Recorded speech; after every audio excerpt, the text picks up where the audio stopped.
We're good. All right, whenever you're ready, we'll look for questions. Starting here with Stephon in the front. Sam, I guess your impressions on this Penn State team. I'm sure you watched them on Monday. Yeah. What you think of them as you get ready? Whoo! We got a work cut out. Coach Keeger, first of all, a lot of respect. It's really cool because you got two women's basketball programs with some great history behind them over the years. I've been able to see her teams. We played Marquette, where she was previously when I was at Louisville, and she just does a great job. She sets the tempo with the presses. They make it ugly. They've got phenomenal shooters. We were looking at some of the stats here today. It's scary. I mean, net-wise, it's the third best team we're going to be facing all year. They're top 10 nationally in three-point field goal percentage, at three-point line. They just can flat-out score. So, it's going to be a huge test up there, and I'm excited to see if we can't keep some of that same seatbelt defensive mentality that we've had here. That's been really fun to watch, and see if we can't travel with that on the road here come Thursday. At the start of this tournament, you talked about the girls wanting to play and being enthusiastic about it. As you guys have worked your way through this, and now a couple games away from Indianapolis, or 1 game away, how have you sort of maybe seen that enthusiasm, that drive to try to win, a title, maybe even road? Yeah, no, it's been huge. I mean, this has been a great experience to be in this tournament. I talked about, March should be a special time, and then especially for these young kids, we're watching them grow right in front of our eyes. I mean, think like we talked about, if we didn't play in this tournament, just Jazz would have ended her freshman year without 17 points there. Near's coming on as strong as ever, and it was really cool to hear the upperclassmen talk about how she's been really kicking butt in practice, and the Miracle's just been miracle all year. So to add that, but then also for the seniors, what people don't understand is they've got professional opportunities ahead of them. And what people don't understand is camp's right around the corner for anything that might get called their name. So they need to stay in shape if given an opportunity. So there's no better way to stay in shape than leave the program better than you found it, help these young kids along the journey. But at the same time, man, just enjoy this journey because this should be fun, and we're having a lot of fun right now. Colin here in the front. A couple tough true road games the last time you guys went on the road, but playing at Penn State, people may not think of it as a basketball school, but what are you kind of expecting from that environment? Well, first of all, I heard they have great ice cream. Okay, at Penn State, so you know me.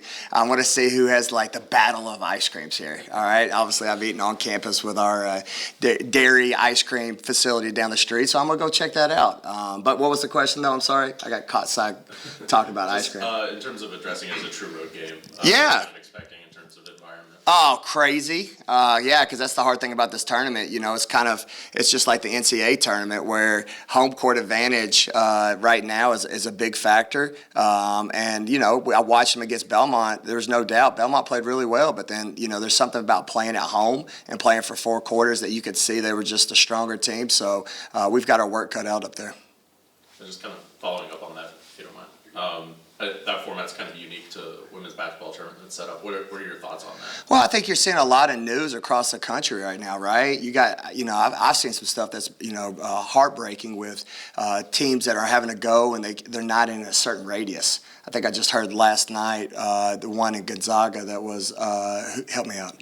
Utah, yeah, they were 45-minute drive to a facility. I think Arizona mentioned that they were plus 30 minutes in stores. So, the game's really grown on the women's side, and neutral sites would be awesome with better accommodations, to match the men if those opportunities present themselves down the line.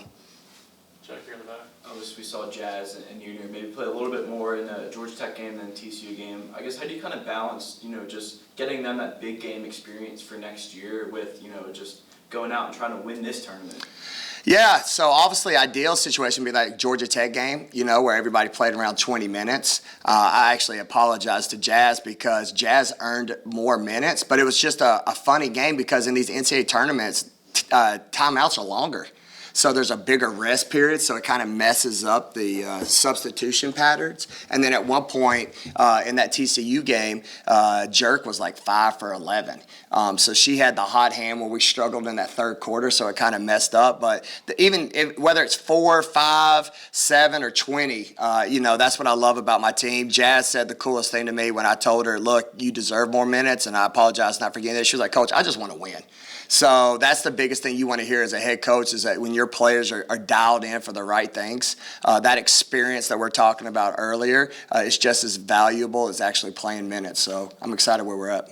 Stephon. Talking about, the true road game coming up and then the potential of the 2 games in Indianapolis, I guess for the players that, are returning next season, how big of an experience can that be, going away from home for a little bit? Yeah, it's huge. I mean, I think it's a statement too because we want to make sure that this time next year that, anytime there might be doubt, I hope we're not on the bubble. But if we are, that they're like, you know what, that Mississippi State team knows how to win. They know how to win in March. So we need to take that in consideration in the resume for our work done. I think when you look at stuff like this in the past histories, teams who have won this have just propelled into next season with a hunger and a swag about them, and that's what I'm hoping that comes out of this experience. Justin, you're in the front. There was a report this week in the Chattanooga-NC State game that a referee who was connected to Chattanooga had to be removed. Yeah. Part of the report, she also reffed in the game that you guys played. Just any thoughts on how that happens or just that situation? Yeah. Well, one, I love my paycheck, so I would be careful here. No, I actually don't know. The SEC hasn't informed me. I'm sure they're aware of it. That's the thing about sports. You can't get it back, right? The game's over. It is what it is. I'm sure it was a mishap or miscommunication because for that to happen in the NCAA tournament, that wasn't planned. So it just is what it is. It's sports, whether you're playing at home or, sometimes in this game we always talk about 5 versus 8. So those things happen. You just got to find a way. Stephon, you're in the front. For y'all, you're talking about, your team having the energy playing in the WBIT. I mean, Yeah. Why do you think that is? Because I'm assuming every time they open social media or the TV, they're seeing, NCAA tournament games and the crowds at those games and stuff. Why do you think they've been able to keep that energy? Yeah, great question. I honestly believe this. When you look at the SEC in different conferences, we play Thursday, Sunday. So our off day is Monday, right? So what do we do on Monday? We go to class. So there's that month of February, there's no break.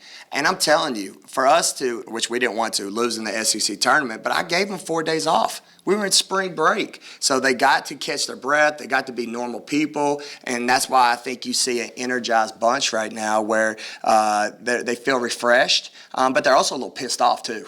All right, because again, they didn't like how the season ended. And, we talked about it several times. Hey, we've been through some stuff. We're beat up. We're just in a little funk. And they wanted to finish this off right. And again, I've said this before when you go back in my press conferences. Sports are a funny thing because sometimes you just need a little momentum. And it's funny, like you win an overtime game, that propels the next thing you know, a 3-game winning streak like we, had against LSU. Or, you get that one call that goes your way that just helps you win. And I think that Georgia Tech game was a much needed fresh breath air. And then that's why you saw us play so well against TCU. And let's see if we can't carry that momentum on the road against Penn State. Especially that energy, because that defense has been really impressive. I think that's where I'm really the most excited, just their commitment on the defensive end and getting after it. Because what do we have here? My guy, he came up with some good stuff. For the first 2 WBIT tournaments, we're holding people under their scoring averages, and we're forcing 16 turnovers per game. So I couldn't be a happier coach.